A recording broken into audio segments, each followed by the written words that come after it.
Welcome, everyone, and you are listening to The Last Dinosaur, and I'm your host, Chris Aversano.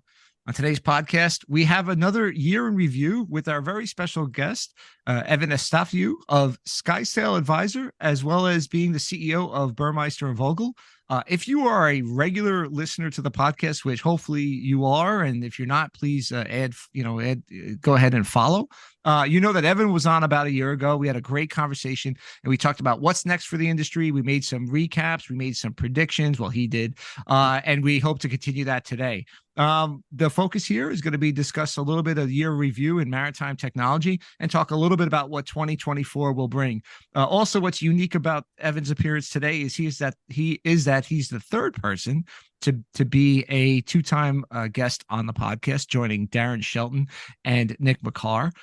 Now it's going to be soon a badge of honor. Will we get to 3 and 4 and 5? It could kind of be like something they see on SNL with, if you go back a little bit, I'm dating myself to things like Paul Simon and Steve Martin and things like that. So welcome, Evan, and maybe you'll be the first one next year to hit 3 or even before that. Thanks for coming on the pod again.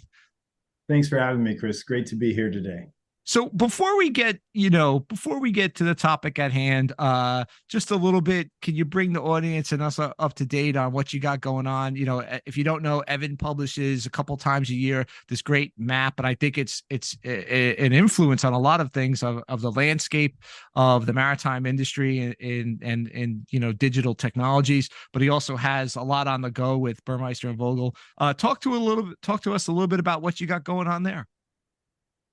Well, Chris, I think first and foremost is there's been so much activity on the maritime tech landscape that we've just had our heads down trying to update the map, and not just adding new logos here, but really looking at how are the shifts and how capital is coming into maritime tech affecting the ways that companies are looking at buying technology and identifying new needs that they have.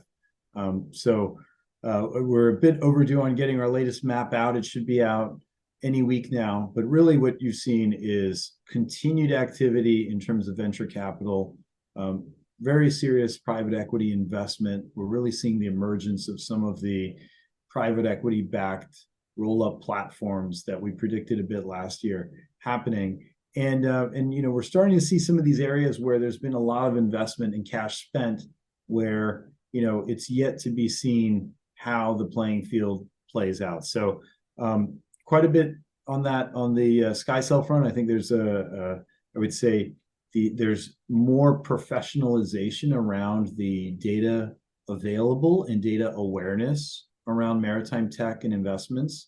We're seeing a number of venture studios. I myself have been involved with the See Ahead team up here in Boston in helping them build out their venture platform, which has been very exciting. The guys have been working at it for over 5 years, and it's very exciting to see that Mark Huang, Alyssa Peterson, really driving that initiative with the team around them. And beyond maritime tech, the tech talk in the room, of course, that hasn't escaped anyone is AI, right? I found it amazing in our discussions, not only in maritime, but just in regular day-to-day. It is amazing to see how many people are asking, is AI going to take my job?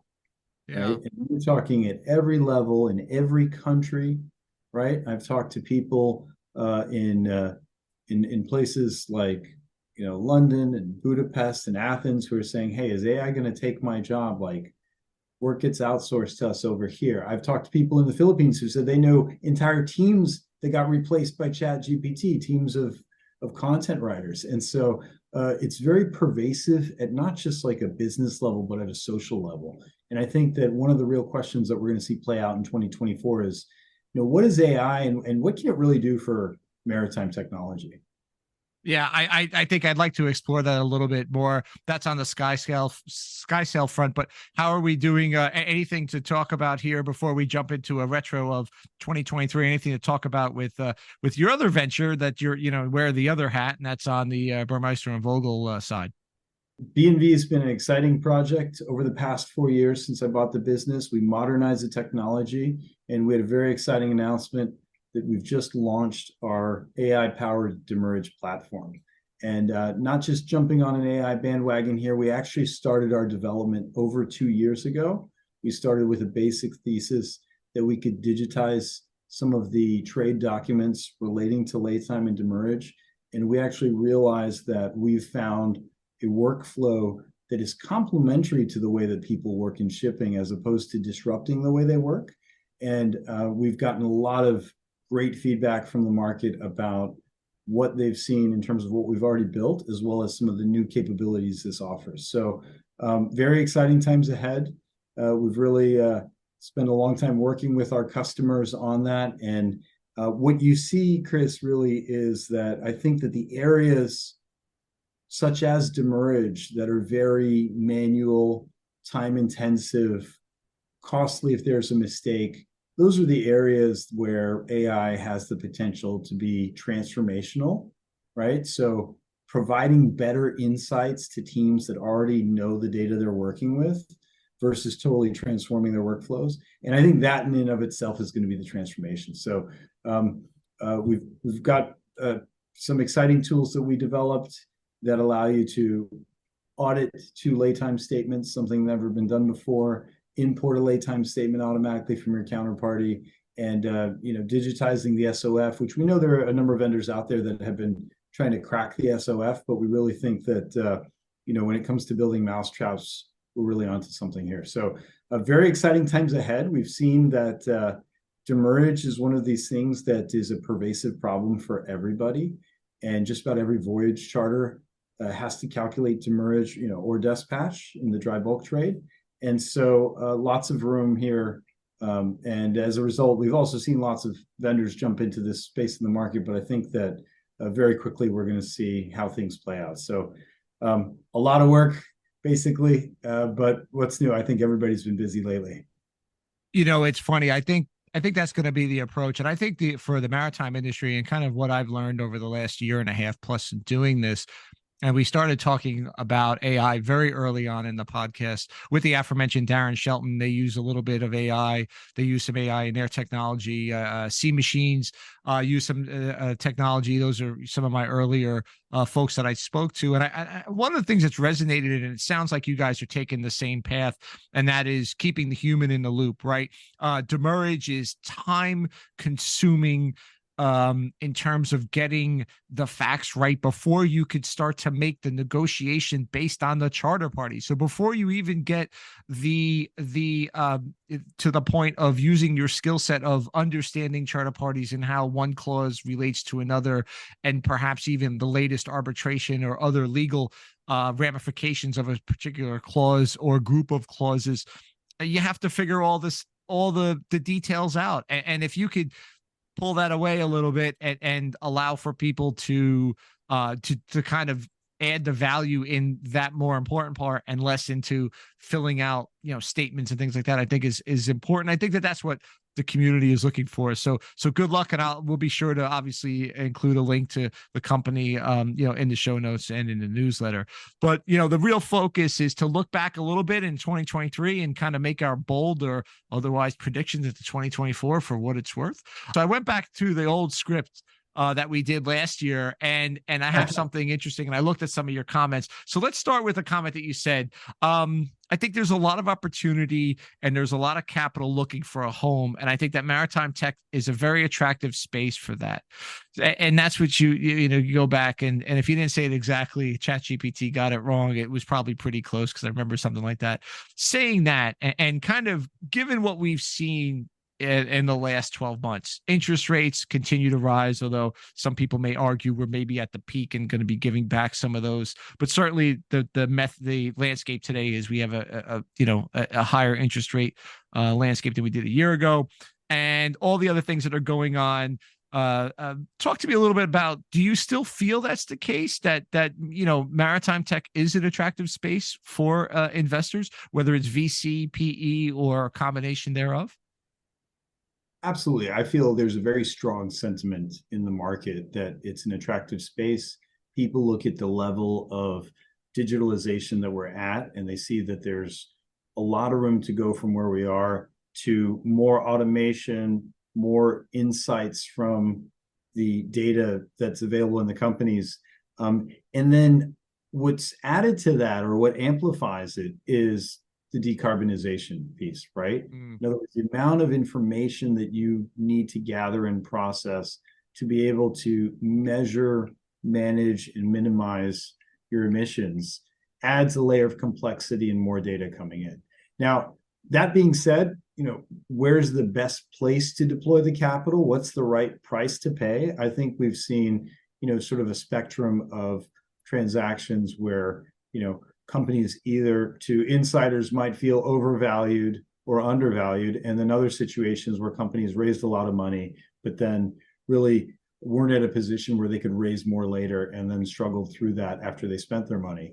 And so there are still some of those challenges that exist, I think, in sort of any market cycle. But we're seeing, as I mentioned earlier, some of the private equity-backed plays making acquisitions. So I think a notable one at the beginning of the year was Kepler acquiring marine traffic in Fleetmon, right? So that's following Kepler's transaction a couple of years prior, right, where they raised significant amount of capital, and that's just part of this consolidation play.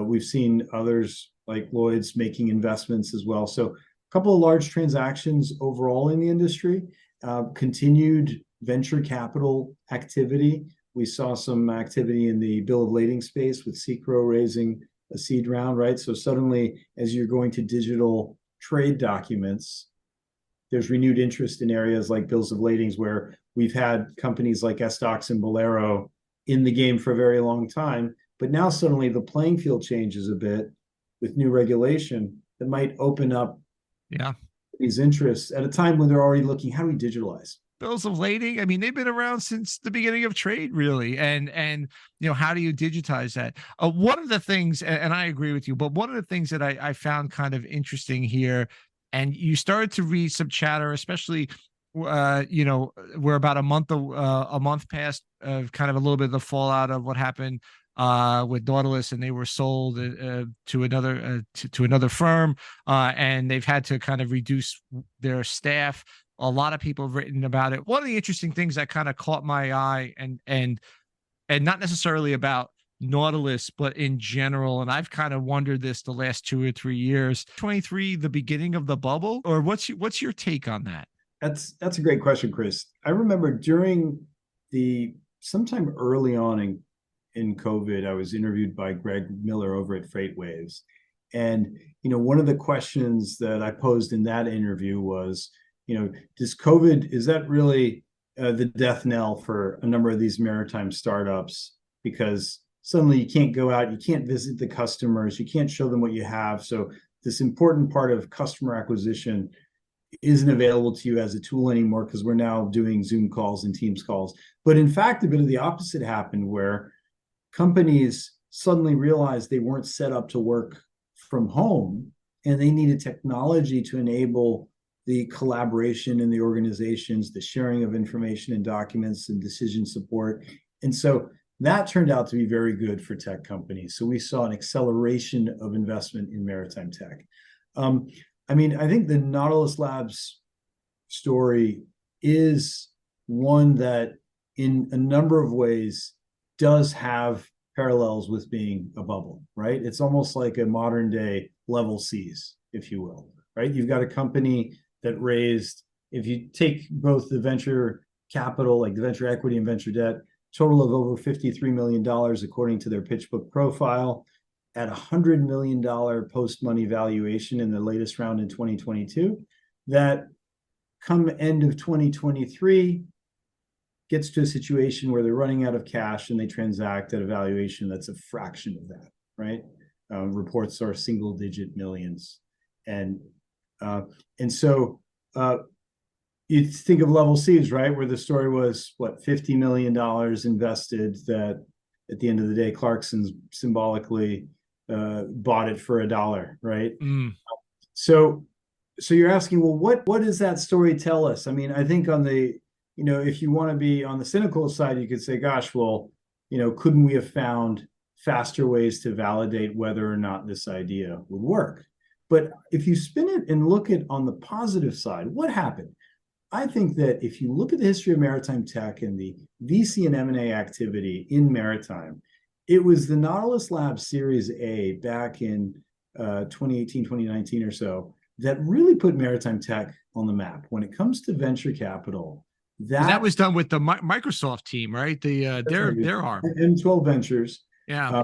And so that's really, I think that we can credit them for that. And the other thing is, if you look at the truly mission-driven purpose, right, that Nautilus came in, and if you look at kind of how they talked about what they're doing, they said, hey, you know, we've realized that maritime is one of the niches where with a little bit of work, we can have a massive impact when it comes to innovation, right? Because you optimize a ship, like that's massive emissions compared to optimizing, you know, a rail car or a truck or you name it, right? Someone's house. I mean, yeah, you could put a filter. Yeah, exactly. Okay, right? Great. You know, I mean, and so from that perspective, Nautilus was able to bring in a team of, I think, you know, up until the very end, they had a team of close to 100 people. Yeah. That bringing in people with experience in development, AI, machine learning, who've learned shipping, right? And these people, I think a lot of these people are going to stay in shipping, right? They're going to go work in other companies. They're going to take know-how and apply it. And so I think that that's one of the positives that comes out of it. But I do think that, you know, the change in interest rates, everyone talks about it. But things like the change in interest rates, suddenly the cost of capital has changed, and investors are looking at, well, what kind of return can I get for the capital I'm investing?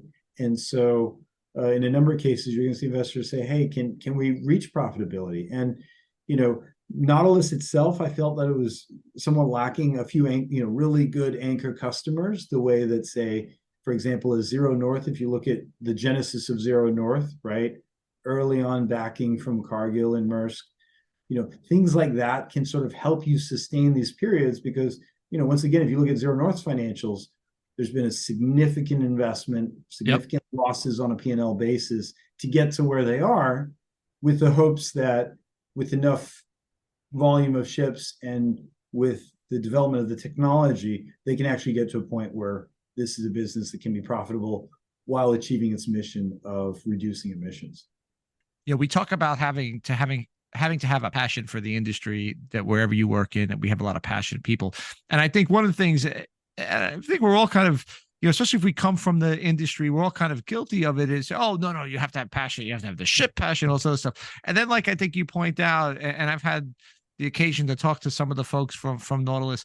They love, I think, what you said about what their mission of emissions, right? Which you could also see for you know, at least through talking to some folks and through their marketing material, you know, Zero North has the same thing. And then smaller companies have the same thing. And I think that they're passionate about that. Not all of them are shipping people. Nautilus, I'm not too sure how many were. You know, you could do a retro on that. Maybe it wasn't enough, or whatever. I always believe in a balance, about a huge balance, you know, to any corporation. You can't have it all run by shipping people because you may not get anything done the right way. And you can't have it run by tech people because they don't speak the language. So you got to find this balance. You got to be able to have somebody who could speak the language internally and kind of talk to developers and AI, and then someone who could speak the language externally and be able to go and sit with clients, especially if you've been a client or you've used similar software, you've, you know, been in trades or inspected a ship or purchased fuel. You understand that.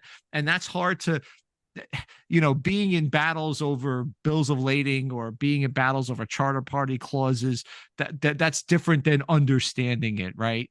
And I think that there's a balance that companies need to have. But certainly I agree with you. I think it is, you know, certainly for the people who lost their jobs, it's terrible, especially this time of year. But hopefully many, if not all, those folks can land on their feet and they stay in the industry and kind of, you know, give that enthusiasm about this topic, which is that the coming together of tech and emissions and shipping it's a pretty good story, and something that's not going to go away, and something that I think all products are going to have. You're seeing now, you know, the EU ETS is important. You're going to have another round of sulfur emissions in 15 months or so, 16 months in May of 2025. So all this is kind of coming to an head.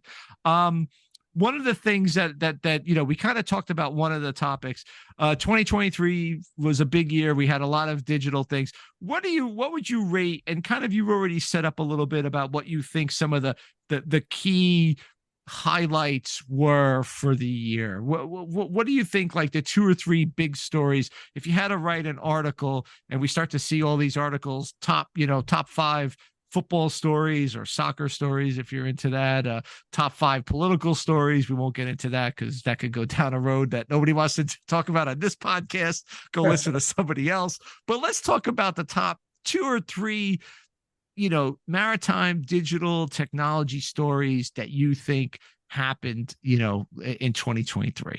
I mean, I think 2023 decarbonization and vessel performance monitoring has been really one of the top categories, at least being discussed. And we're seeing a lot of people, and you see it, there are a lot of technologies that have come out and said, we can now calculate things like EU ETS for you, right? We can help you optimize this fleet. So lots of options available, lots of people talking about it, but also lots of people doing things about it. So companies are investing the time to evaluate solutions. And so to the story of like, where's maritime tech and is it exciting? Well, to talk more on like the VC speak, right? The total addressable market, the amount of money that people are spending on technology in maritime is growing. Yeah. And a good way to think about this, Chris, that I have to say to give credit to a great friend of mine, Stephen Baldwin, the one who kind of put us on the AI journey 2 years ago and continues to coach our team. Stephen's building out things like Disney Plus for the world, right? And Stephen put it very succinctly. He said, Evan, it's not that companies are spending more on maritime tech now. It's that they've identified that they can save money they're spending elsewhere or costs they already have by adopting maritime tech, right? They are already spending that money. They're just doing it in different ways, right? It's in people and inefficient processes or the money lost when mistakes happen. But make no mistake, the costs are in your supply chain. The costs are in your trade execution of buying and selling that oil, or in your voyage chartering and operations on the post-fixture side, right? It's not that I'm spending more on tech.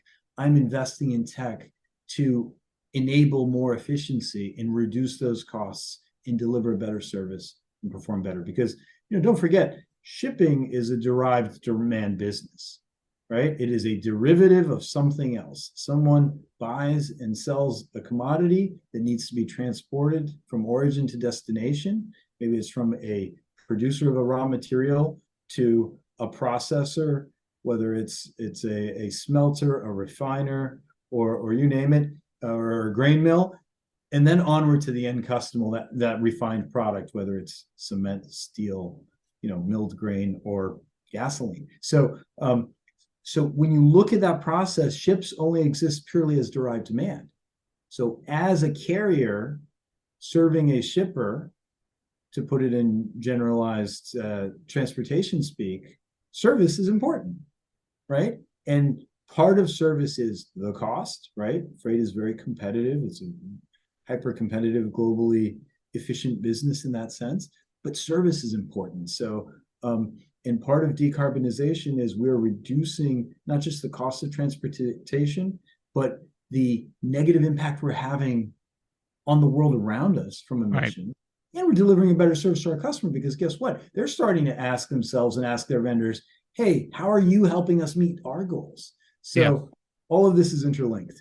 Yeah, and I think one of the things, and maybe we build on it for 2024 as we get into kind of the next discussion, but certainly, shipping is going to be, it obviously in and of itself is a part of the part of the emissions story. But as people start to measure things like SOC 3 compliance, all the different parts that touch the shipper, the barges, the fuel, the bunker barges going into it, I think is going to be And that all is the different part of shipping that may necessarily be overlooked in this first wave of let's get the ships. And I think that that's going to be the story for going forward. I think one of the other interesting stories, and we didn't get a chance to talk about it, I just kind of thought about it, is this evolution of Starlink in our space. I had Scott Bergeron on in the fall of Oldendorf, and he said, he had a handful of ships that they were testing. He made an interesting comment, and I think it goes well with technology. Is he argued that the maritime space is not the last dinosaur. They adapt technology. It's just a matter it has to go through extra rigors that other spaces don't necessarily have to go through, whether it's salt water, vibration of the ship, maybe less than expert use because you don't have technicians that could be called out if there's a problem. So you're kind of using general engineering sense, not specific sense, to fix something, whether it's a computer program, whether it's a something that measures that monitors emissions or monitors flow and things like that. I think that has a lot of impact because it could mean more data delivery. And then, sorry, I got sidetracked. And then you have, of course, the announcement just after I had Scott on a podcast, or around the same time, where Maersk is going to put all their container ships on Starlink. Obviously, cruise ships have been on Starlink. That's going to be a huge shift in what could be delivered to the sailors, because right now we generally look at it in packages and small data bits and what's ashore. That's going to change a lot. I think that's going to be a story where that's a developing story this year. Well, it certainly means that there's going to be a lot more data coming back and available. So you're storing more data, consuming more data, and you've got to make sense, like what's the signal, what's the noise.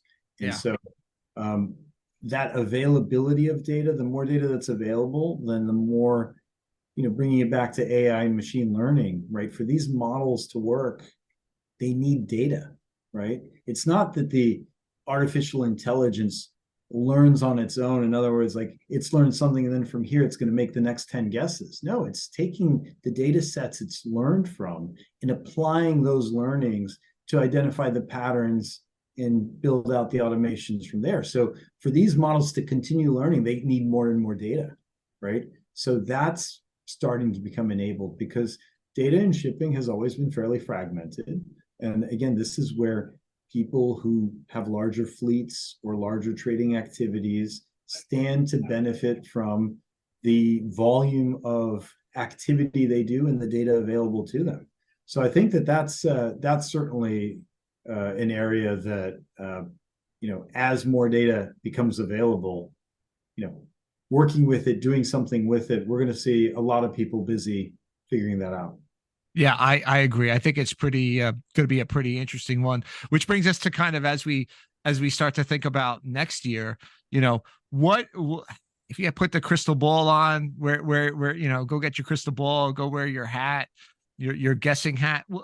What do you think what are we looking at in 2024? What do you feel is going to be the big stories in digital tech in the maritime space?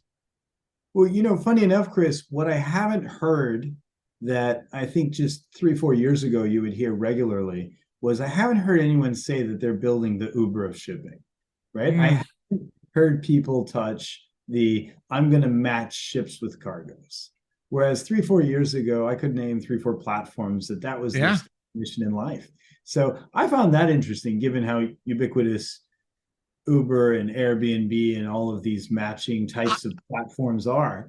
I think that goes. I think that goes to really to what my comment that I said earlier is that the human in the loop. I think there's too much stuff that could go wrong. Yes, General, and I know Signal, and actually my old boss Fritz Heidenreich said I would have built a cargo matching program if I think it would have worked 10 years ago. He said that to us. I think he said an article, said to us internally, and I kind of have to believe. I think there's going to be elements of cargo matching, and I think that Signal has some, others have some. I know lots of people who are working on things. I think there's a space for that, but the actual trading of ships, I think, is where people draw the line. Is you can give me a platform, see everything. I still know what I need to do, and I need to do that kind of off that. That's kind of my feeling. I don't think it'll ever be like a bid ask like Uber or something like that. Yeah, the Uber of shipping. Yeah, you're right. That was right before COVID. That was kind of a real big thing. That was a big thing. And I don't think we're going to see that yet. I mean, I think one trend we're really going to start to see, does a two-tier market develop between what I'll call it, the larger scale private equity backed platforms, right? You've got Vesson as a real stalwart leading in the voyage management, but having expanded beyond that with the acquisition of Vessels Values, right? You've got Kepler now having acquired marine traffic as well, further expanding the cargo tracking, predictions, and insights capabilities. And then you even have, if you look at the post-fixture side, Marcura having done a transaction where they've brought in a private equity partner and making acquisitions such as ShipServe and sort of building out what they're doing on the post-fixture side. So I think those types of, we call them roll-ups, I think we'll continue to see them expand. But what'll be interesting to see is like what develops on the other side of that. Are we going to keep seeing venture capital money coming in and funding solutions? And if so, like what's the white space? Like what are the areas that haven't been attacked? Because it's getting harder and harder. I mean, I think the market and things like Nautilus have proven that, you can't just walk into vessel performance management and solve that problem without spending several $1 million and having a lot of experience and ships to do that with, right?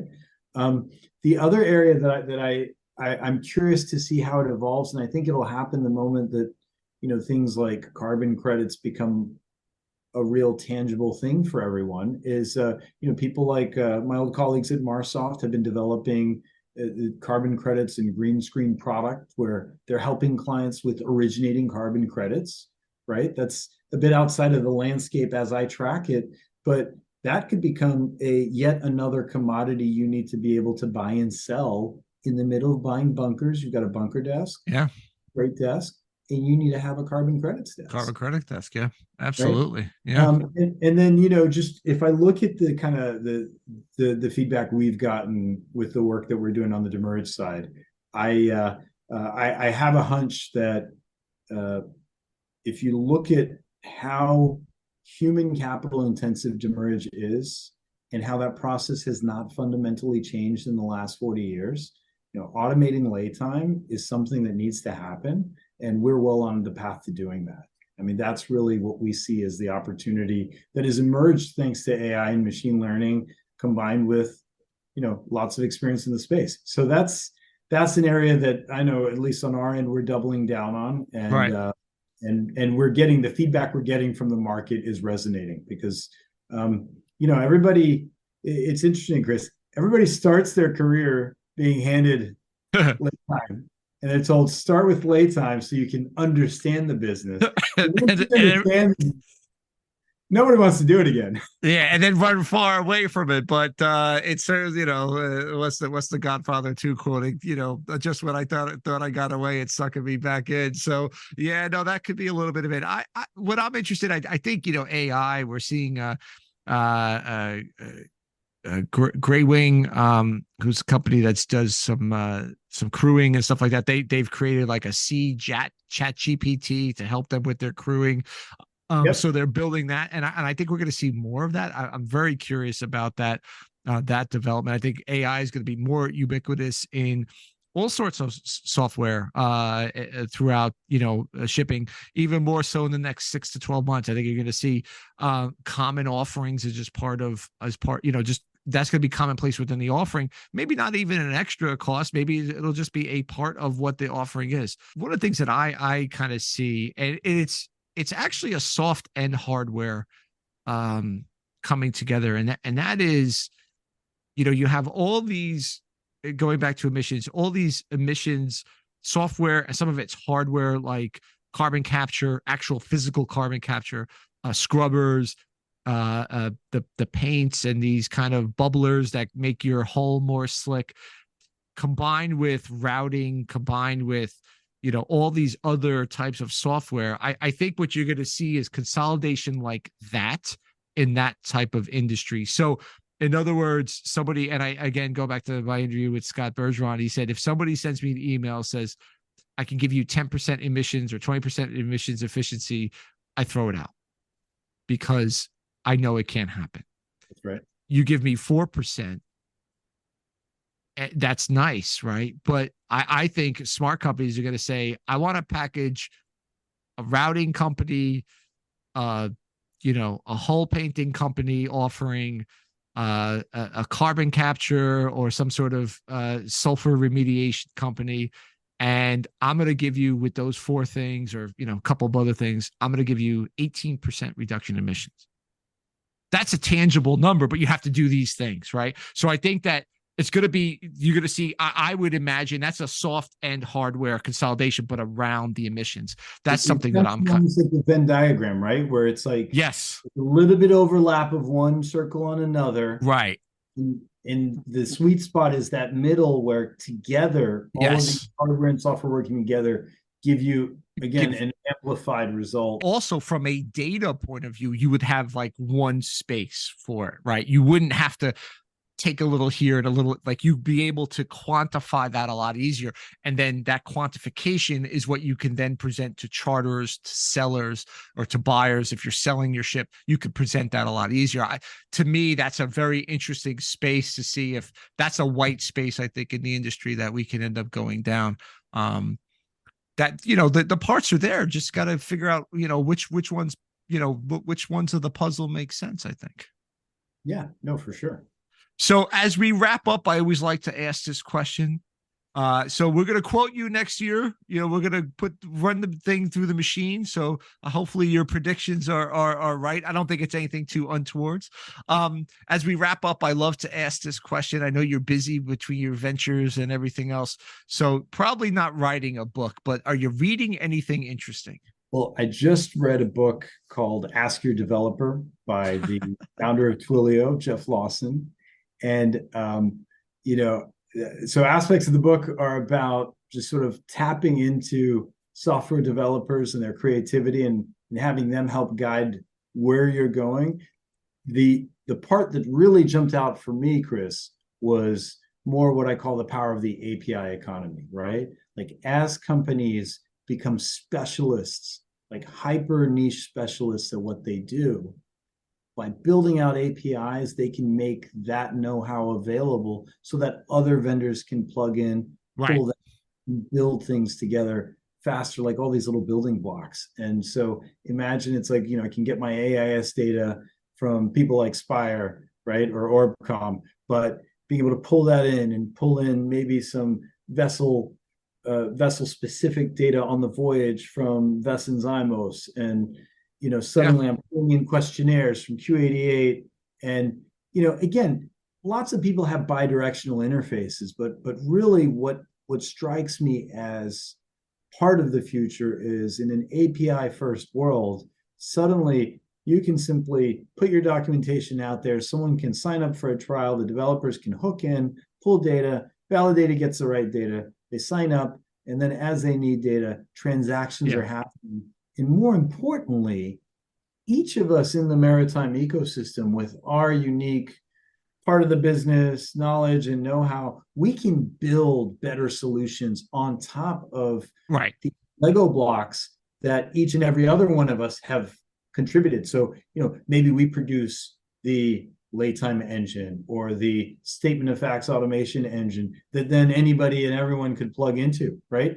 And so by divvying up the specialization, you can actually enable growth through how we interconnect. So that really has been an eye opener for me, just reading the Twilio story and sort of like how they looked at enabling others to build apps on top of what essentially was their communication and collaboration platform, which a number of companies use today, right? Like you call an Uber and, the messaging is routed through Twilio, right? To get to the driver, or if the driver calls you, same thing. So that to me has been exciting. I just picked up another book on sort of the role of Kendall Square, right? My office is in Kendall Square here next to MIT, where I went to school. And Kendall Square has a moniker of being the most innovative square mile in the world.